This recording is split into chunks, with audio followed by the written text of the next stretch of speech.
naluri kemanusiaan kita sepatutnya tak boleh terima kalau ramai orang miskin di mana-mana pun. Tak kisahlah Kelantan ke Sabah ke apa semua kan.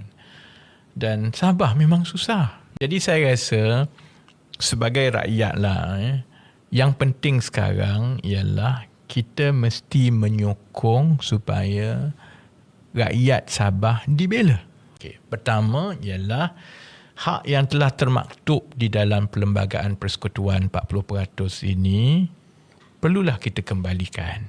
Sedangkan perkara ini ialah perkara yang diwarisi masalahnya daripada zaman Tun Razak lagi. You are the Prime Minister now, kan. Memang kita dibayar gaji untuk menyelesaikan masalah, termasuklah masalah-masalah yang kita warisi, kan. Jadi sebab itu saya ingat kita tak payahlah nak tuding jari ke, kita nak persoalkan rayu tak rayu.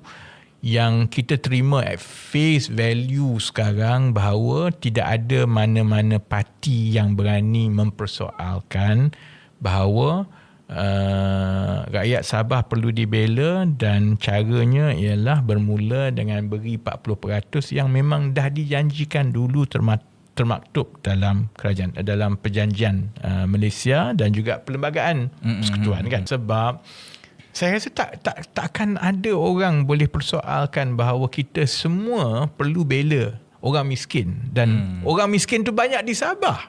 8 daripada 10 daerah termiskin di Malaysia adalah di Sabah, kan. Yang jadi mangsanya ialah rakyat Sabah.